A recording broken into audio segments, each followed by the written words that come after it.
നമസ്കാരം എല്ലാ പ്രിയപ്പെട്ട പ്രേക്ഷകർക്കും സ്പാർക്ക് ഹെൽപ്പ് ഡെസ്കിൻ്റെ പുതിയൊരു ക്ലാസ്സിലേക്ക് സ്വാഗതം. നമ്മൾ ഇന്നത്തെ ക്ലാസ്സിലൂടെ പരിശോധിക്കുന്ന വിഷയം 11ാം ശമ്പള പരിഷ്കരണ കുടിശ്ശികയുടെ 3ഉം 4ഉം ഗഡുക്കൾ എങ്ങനെ സ്പാർക്കിലൂടെ പ്രോസസ്സ് ചെയ്യാം എന്നതിനെക്കുറിച്ചാണ്. 1/11/2025 GOP 139/2025 ഫിനാൻസ് ഉത്തരവ് പ്രകാരം 2026 ഏപ്രിൽ 1 മുതൽ സ്പാർക്കിലൂടെ ഈ അരിയർ പ്രോസസ്സ് ചെയ്യാമെന്ന് ഉത്തരവായിരുന്നു. ആയതിനനുസരിച്ച് നിലവിൽ സ്പാർക്കിൽ മൊഡ്യൂൾ എനേബിൾ ആയിട്ടുണ്ട്. നിലവിൽ 1ഉം 2ഉം ഗഡുക്കൾ എൻഗേജ് ചെയ്തവർക്ക് മാത്രമാണ് 3, 4 ഗഡുക്കൾ സ്പാർക്കിലൂടെ പ്രോസസ്സ് ചെയ്യാൻ കഴിയുന്നത്. ആയതിനാൽ എല്ലാ ജീവനക്കാരുടെയും 1, 2 ഗഡുക്കൾ സ്പാർക്കിലൂടെ മാറി നൽകിയിട്ടുണ്ടെന്ന് എല്ലാ DDOമാരും ഉറപ്പുവരുത്തേണ്ടതാണ്. അപ്രകാരം മാറി നൽകിയിട്ടില്ല എങ്കിൽ സ്പാർക്കിൽ salary matters, 11th pay revision arrear processing എന്ന മെനു വഴി ആദ്യ ഗഡു മാറിക്കൊടുക്കേണ്ടതാണ്. അത് എൻഗേജ് ആയതിനു ശേഷം 2ാം ഗഡു പ്രോസസ്സ് ചെയ്യുക. അതും എൻഗേജ് ആയതിനു ശേഷം മാത്രമേ നിലവിൽ 3, 4 ഗഡുക്കൾ മാറി നൽകുവാൻ കഴിയുകയുള്ളൂ എന്ന വിവരം എല്ലാ DDOമാരും ശ്രദ്ധിക്കുക. പേ റിവിഷൻ അരിയർ 1, 2 ഗഡുക്കൾ മാറിയ ജീവനക്കാരുടെ കേസാണ് നമ്മൾ ഇന്നത്തെ ക്ലാസ്സിലൂടെ പഠിക്കുന്നത്. അവരുടെ 3, 4 ഗഡുക്കൾ എങ്ങനെ പ്രോസസ്സ് ചെയ്യാം എന്നത്. അങ്ങനെയുള്ള ജീവനക്കാരുടെ കേസിൽ നമ്മൾ ആദ്യമേ അക്കൗണ്ട്സ് മെനുവിലാണ് വരേണ്ടത്. അക്കൗണ്ട്സ് മെനുവിൽ ബിൽസിൽ മേക്ക് ബിൽ ഫ്രം പേറോൾ എന്ന ഓപ്ഷനിൽ നമ്മൾ ക്ലിക്ക് ചെയ്യുക. തുടർന്ന് വരുന്ന വിൻഡോയിൽ നമ്മളുടെ ഡിപ്പാർട്ട്മെൻറ്റ്, ഓഫീസ്, DDO കോഡ്, അതിനോടൊപ്പം തന്നെ ബിൽ നേച്ചർ നമ്മൾ പേ റിവിഷൻ അരിയർ 2019 എന്നതാണ് സെലക്ട് ചെയ്യേണ്ടത്. സെലക്ട് ബില്ല് എന്ന ഭാഗത്ത് നമ്മൾ ക്ലിക്ക് ചെയ്യുമ്പോഴത്തേക്കും 3rd ഇൻസ്റ്റാൾമെൻറ്റിൻ്റെ ബില്ല് അവിടെ ജനറേറ്റായി കിടക്കുന്നത് കാണാൻ കഴിയുന്നതാണ്. ഇത് നമ്മളിവിടെ 3rd ഇൻസ്റ്റാൾമെൻറ്റ് വന്നതെന്ന് പറയുന്നത് നമ്മൾ ആദ്യമേ പറഞ്ഞു, ഇവിടെ ഈ ഒരു ബിൽ ടൈപ്പിലുള്ള എല്ലാവരുടെയും 2nd ഇൻസ്റ്റാൾമെൻറ്റ് നമ്മൾ എൻഗേജ് ആയിട്ടുണ്ട്. അതുകൊണ്ടാണ് ഇവിടെ 3rd വന്നത്. അങ്ങനെ 2ാമത്തെ ബിൽ എൻഗേജ് ആകാത്തവരുടെ കേസിൽ, അതായത് ഫസ്റ്റ് ബില്ല് നമ്മൾ പ്രോസസ്സ് ചെയ്തു, അത് ട്രഷറിയിൽ നിന്നും എൻഗേജ് ആയി, അതിനുശേഷം 2nd ഇൻസ്റ്റാൾമെൻറ്റ് ആരുടെയെങ്കിലും പ്രോസസ്സ് ചെയ്തിട്ടില്ല എങ്കിൽ അത് ഇവിടെ 2nd ഇൻസ്റ്റാൾമെൻ്റ് എന്നും പറഞ്ഞ് ലിസ്റ്റ് ചെയ്യുന്നതായിരിക്കും. അതുകൊണ്ട് എല്ലാ DDOമാരും എല്ലാ ജീവനക്കാരുടെയും 2nd ഇൻസ്റ്റാൾമെൻറ്റ് വരെ എൻഗേജ് ആയിട്ടുണ്ടെന്ന് ഉറപ്പ് വരുത്തേണ്ടതാണ്. അങ്ങനെയുള്ളവരുടെ മാത്രമേ ഇവിടെ 3rd ഇൻസ്റ്റാൾമെൻറ്റ് ഇവിടെ ലിസ്റ്റ് ചെയ്യത്തുള്ളൂ. ഇപ്പോൾ ഒരു ഇൻസ്റ്റാൾമെൻറ്റ് പോലും മാറാത്തവരുടെ കേസിൽ നമ്മൾ എങ്ങനെ പ്രോസസ്സ് ചെയ്യണമെന്ന് ആദ്യം പറഞ്ഞു. അത് ആദ്യം നമ്മൾ പ്രോസസ്സ് ചെയ്യുക. തുടർന്ന് രണ്ടാമത്തെ ഇൻസ്റ്റാൾമെൻറ്റ് നമ്മൾ ബില്ല് പ്രോസസ്സ് ചെയ്യേണ്ടതില്ല. നേരെ മേക്ക് ബില്ലിൽ വന്നു കഴിഞ്ഞാൽ ഇത് കണക്ക് കിടക്കും. ഇപ്പം നമ്മൾ 2nd ഇൻസ്റ്റാൾമെൻറ്റ് പ്രോസസ്സ് ചെയ്തുകൊണ്ട് 3rd ഇവിടെ ഓട്ടോമാറ്റിക്കായിട്ട് വന്നു. അപ്പോൾ അതുകൊണ്ട് ഫസ്റ്റ് ഇൻസ്റ്റാൾമെൻറ്റ് പ്രോസസ്സ് ചെയ്തു, 2nd ഇൻസ്റ്റാൾമെൻറ്റ് നമ്മൾ വീണ്ടും പ്രോസസ്സ് ചെയ്യേണ്ടതില്ല. അത് മേക്ക് ബില്ലിൽ വന്ന് കിടക്കുന്നതായി കാണാൻ കഴിയുന്നതാണ്. സോ ഈ ഒരു കാര്യം എല്ലാ DDOമാരും ശ്രദ്ധിക്കുക. അങ്ങനെ നമ്മൾ സെലക്ട് ബില്ല് നമ്മളവിടെ കൊടുത്തു. അതിനുശേഷം ബിൽ ടൈപ്പ് എന്നതും അവിടെ ഓട്ടോമാറ്റിക്കായിട്ട് വരുന്നത് കാണാം. അതെല്ലാം വന്ന് ഹെഡ് ഓഫ് അക്കൗണ്ടും വന്നു. വലതുവശത്ത് ഈ ഒരു ബിൽ ടൈപ്പിലുള്ള ജീവനക്കാരുടെ പേര് അവിടെ ലിസ്റ്റ് ചെയ്യുന്നത് കാണാൻ കഴിയുന്നതാണ്.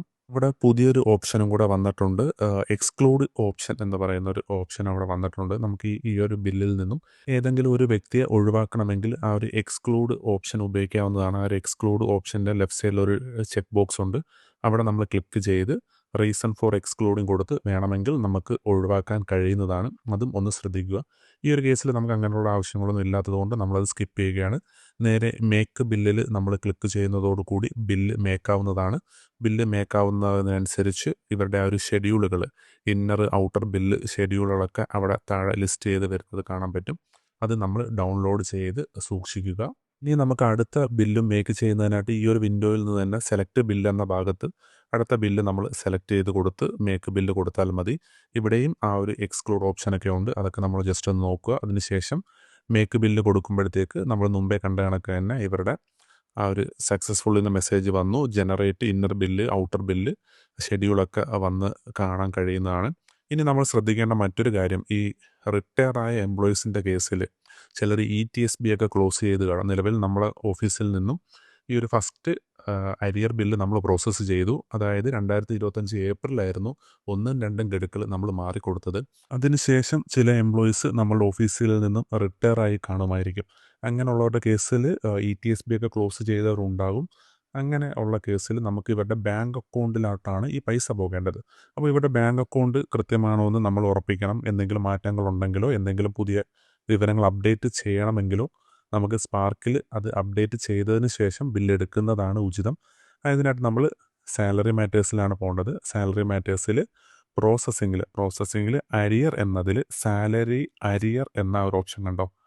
അതിൽ സാലറി അരിയർ റിട്ടയർഡ് എംപ്ലോയീസ് എന്നതിൽ എഡിറ്റ് പ്രസൻറ്റ് സാലറി എന്നൊരു ഓപ്ഷൻ നമുക്ക് കാണാൻ കഴിയുന്നതാണ്.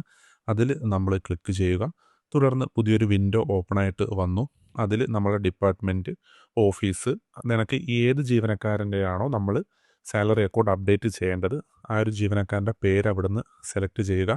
അപ്പോഴത്തേക്കും ഈ വ്യക്തിയുടെ വിവരങ്ങളൊക്കെ കാണാൻ കഴിയുന്നതാണ്. അതിനകത്ത് ക്രെഡിറ്റഡ് ടു ബാങ്ക് എന്നത് അവിടെ നമ്മൾ യെസ് കൊടുത്ത് അവരുടെ ബാങ്ക് അക്കൗണ്ട് കൃത്യമാണെന്ന് നോക്കി നമ്മളത് അപ്ഡേറ്റ് ചെയ്യുക. ആ ഒരു കാര്യം നമ്മൾ കൃത്യമായിട്ടും ചെയ്യുക. പെൻഷനായവരുടെ കേസിൽ അത് ചെയ്തതിന് ശേഷം മാത്രമേ നമ്മൾ സാലറി പ്രോസസ്സ് ചെയ്യാനായിട്ട് ശ്രദ്ധിക്കാവൂ. ഇനി എല്ലാവർക്കും സംശയമുണ്ടാകുന്ന മറ്റൊരു കാര്യമെന്ന് പറയുന്നത്, ഇപ്പം നമ്മൾ ആദ്യ 2 ഗഡു നമ്മളുടെ ഓഫീസിൽ നിന്നും പ്രോസസ്സ് ചെയ്ത ഒരു ഉദ്യോഗസ്ഥൻ നിലവിൽ നമ്മളുടെ ഓഫീസിലല്ല ജോലി ചെയ്തു വരുന്നത്. പക്ഷേ നമ്മൾ 3ഉം 4ഉം ഗഡുക്കൾ പ്രോസസ്സ് ചെയ്യുമ്പോൾ ഈ ജീവനക്കാരൻ്റെ പേരും നമ്മളുടെ ഓഫീസിൽ വരുന്നുണ്ട്. അങ്ങനെയുള്ളവരുടെ അരിയർ നമ്മളുടെ ഓഫീസിൽ നിന്ന് തന്നെ പ്രോസസ്സ് ചെയ്യേണ്ടതുണ്ടോ എന്നൊരു സംശയം എല്ലാവർക്കും ഉണ്ടാവും. നിലവിൽ നമ്മളുടെ ഓഫീസിൽ നിന്ന് തന്നെയാണ് അവർക്ക് അരിയർ പ്രോസസ്സ് ചെയ്ത് കൊടുക്കേണ്ടത്. അതുകൊണ്ട് അവരെ എക്സ്ക്ലൂഡ് ചെയ്യുകയോ ഒഴിവാക്കുകയോ ഒന്നും ചെയ്യേണ്ടതില്ല. അവർ 1ഉം 2ഉം ഗഡു ഏത് ഓഫീസിൽ നിന്നാണോ പ്രോസസ്സ് ചെയ്തത് ആ ഓഫീസിൽ നിന്ന് തന്നെ 3ഉം 4ഉം ഗഡുക്കൾ അവരുടെയും നമ്മൾ പ്രോസസ്സ് ചെയ്ത് കൊടുക്കുക. അവരെ എക്സ്ക്ലൂഡ് ചെയ്ത് കളയരുത് എന്നൊരു വിവരം കൂടി എല്ലാ DDOമാരും ശ്രദ്ധിക്കുക. നമ്മൾ 3rd ഇൻസ്റ്റാൾമെൻറ്റ് എല്ലാവരുടെയും ബില്ല് മേക്ക് ചെയ്തു. ഇനി നമ്മൾ നേരെ ചെയ്യേണ്ട ഒരു കാര്യം എന്ന് പറയുന്നത് അപ്ലോഡ് സപ്പോർട്ടിംഗ് ഡോക്യുമെൻറ്റ്സ് ആണ്. അപ്ലോഡ് സപ്പോർട്ടിംഗ് ഡോക്യുമെൻറ്റ്സ് ചെയ്യാനായിട്ട് നമ്മൾ അക്കൗണ്ട്സിൽ, ബിൽസിൽ അപ്ലോഡ് സപ്പോർട്ടിംഗ് ഡോക്യുമെൻറ്റ്സ് എന്ന് പറയുന്ന ഒരു മെനു നമുക്ക് കാണാവുന്നതാണ്. അതിൽ ക്ലിക്ക് ചെയ്ത് നമ്മളുടെ ഡിപ്പാർട്ട്മെൻറ്റ്, ഓഫീസ്, അതേപോലെ തന്നെ DDO കോഡ് നമ്മൾ സെലക്ട് ചെയ്യുക. ടൈപ്പ് ഓഫ് ബില്ല് എന്നത് നമ്മൾ സാലറിയാണ് സെലക്ട് ചെയ്യേണ്ടത്.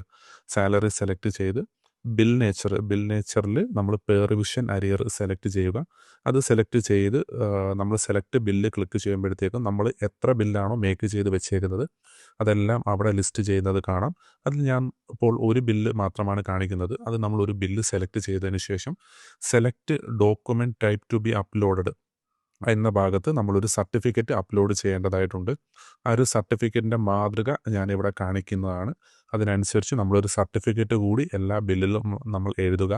ഇപ്പോൾ നമ്മൾ എടുക്കുന്ന ബില്ലിൽ അതിനനുസരിച്ച് ഇതിനകത്ത് നിങ്ങൾക്ക് ആവശ്യമായ മാറ്റങ്ങൾ വരുത്താവുന്നതാണ്. ഇത് ജസ്റ്റ് ഒരു മാതൃക മാത്രമാണ്. അങ്ങനെ ഞാനത് സർട്ടിഫിക്കറ്റ് അത് PDF-ലാക്കി അത് ഞാൻ അതർ ഡോക്യുമെൻറ്റ്സ് സെലക്ട് ചെയ്ത് ആഡ് ഡോക്യുമെൻ്റ് എന്നതിൽ ക്ലിക്ക് ചെയ്ത് തൊട്ട് താഴത്തെ ആ ഒരു ഭാഗത്ത് വന്ന് നമ്മൾ ചൂസ് ഫയൽ എന്നതിൽ ക്ലിക്ക് ചെയ്ത് ആ ഒരു സർട്ടിഫിക്കറ്റ് ഇവിടെ അപ്ലോഡ് ചെയ്യുകയാണ്. ഞാനിവിടെ സേവ് ചെയ്ത് വെച്ചിട്ടുണ്ട്. അത് ഞാനിവിടെ സെലക്ട് ചെയ്യുന്നു. അതിനുശേഷം ഫോർവേഡ് ഫോർ അപ്രൂവൽ എന്ന ആ ഒരു ഭാഗത്ത് ക്ലിക്ക് ചെയ്യുന്നതോടുകൂടി ഈ ഒരു ബില്ല് സബ്മിഷൻ എന്ന ഒരു ഭാഗത്തോട്ട് പോകുന്നതാണ്. ഇപ്പോൾ നമ്മൾ പ്രോസസ്സ് ചെയ്ത് വെച്ച ബില്ല് നമുക്ക് എന്തെങ്കിലും ഒരു കാരണവശാൽ നമുക്ക് ക്യാൻസൽ ചെയ്യണമെങ്കിൽ അതെങ്ങനെ ചെയ്യാം എന്നത് നമുക്ക് പരിശോധിക്കാം. അതും അക്കൗണ്ട്സ് മെനുവിലാണ്. അക്കൗണ്ട്സ് മെനുവിൽ ബിൽസിൽ ക്യാൻസൽ ബിൽ എന്നൊരു ഓപ്ഷനുണ്ട്. അതിൽ നമ്മൾ ക്ലിക്ക് ചെയ്യുക. ആ ഒരു മെനു വഴി നമുക്ക് ബില്ല് ക്യാൻസൽ ചെയ്യാൻ കഴിയുന്നതാണ്.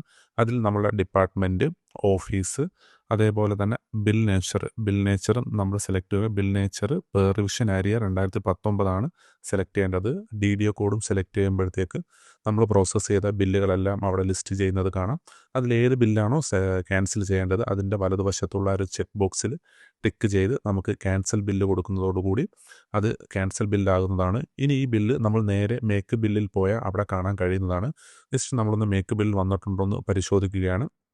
അവിടെ നമ്മൾ മുമ്പ് കണ്ട കണക്ക് ഡിപ്പാർട്ട്മെൻറ്റും ഓഫീസും ഒക്കെ സെലക്ട് ചെയ്ത് നമ്മൾ കൊടുക്കുക. ബിൽ നേച്ചറും ഒക്കെ കറക്റ്റായിട്ട് സെലക്ട് ചെയ്ത് നമുക്കൊരു സെലക്ട് ബില്ല് എന്ന ഭാഗത്ത് നോക്കുമ്പോഴത്തേക്കും ഈ ഒരു ബില്ല് അവിടെ ലിസ്റ്റ് ചെയ്യുന്നതായിട്ട് നമുക്ക് കാണാൻ കഴിയുന്നതാണ്. അങ്ങനെ നമുക്ക് ക്യാൻസൽ ചെയ്ത ബില്ല് നേരെ മേക്ക് ബില്ലിലാണ് തിരികെ വരുന്നത് എന്ന കാര്യം കൂടി നിങ്ങൾ ശ്രദ്ധിക്കുക. ഇനി നമ്മൾ ബില്ല് സബ്മിറ്റ് ചെയ്യുകയാണ്. സബ്മിറ്റ് ചെയ്യാനായിട്ട് അക്കൗണ്ട്സിൽ, ബിൽസിൽ സബ്മിറ്റ് ബില്ല് എന്ന മെനുവാണ് നമ്മൾ ഉപയോഗിക്കുന്നത്. അതിൽ നമ്മളെ department, office, bill nature per revision arrear 2019 നമ്മൾ സെലക്ട് ചെയ്ത് കൊടുക്കേണ്ടത്. അത് നമ്മളവിടെ സെലക്ട് ചെയ്ത് കൊടുത്ത് DDO കോഡും സെലക്ട് ചെയ്ത് അപ്പോഴത്തേക്ക് നമ്മുടെ ഒരു ബില്ല് അവിടെ ലിസ്റ്റ് ചെയ്യും. അതിൻ്റെ വലതുവശത്തുള്ള സെലക്റ്റിൽ ക്ലിക്ക് ചെയ്ത് നമുക്ക് അക്സെപ്റ്റ് ആൻഡ് സബ്മിറ്റ് കൊടുത്ത് ബില്ല് സബ്മിറ്റ് ചെയ്യാൻ കഴിയുന്നതാണ്. ഇതോടുകൂടി നമ്മൾ റിവിഷൻ അരിയറിൻ്റെ 3ാമത്തെ ഇൻസ്റ്റാൾമെൻറ്റ് ബില്ല് ട്രഷറിയിൽ സബ്മിറ്റ് ചെയ്തിട്ടുണ്ട്.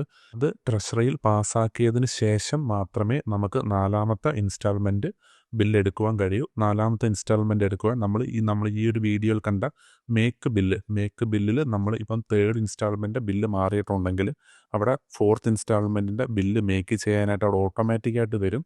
അതുകൊണ്ട് നമ്മൾ വേറൊന്നും ചെയ്യേണ്ടതില്ല. നമ്മൾ മേക്ക് ബില്ല് കൊടുക്കുക. ബാക്കി എല്ലാ കാര്യങ്ങളും ഇതേ പ്രൊസീജിയേഴ്സ് തന്നെയാണ്. വീണ്ടും ഒന്നും കൂടെ റിപ്പീറ്റ് ചെയ്ത് നമ്മൾ 4th ഇൻസ്റ്റാൾമെൻറ്റ് ബില്ലും കൂടി തയ്യാറാക്കി ട്രഷറിയിൽ സമർപ്പിക്കുക. ഈ ഒരു ക്ലാസ്സുമായിട്ട് ബന്ധപ്പെട്ട് എന്തെങ്കിലും സംശയങ്ങളുണ്ടെങ്കിൽ കമൻ്റായിട്ട് രേഖപ്പെടുത്തുക. നമുക്ക് പുതിയൊരു ക്ലാസ്സുമായിട്ട് വീണ്ടും കാണാം. നന്ദി.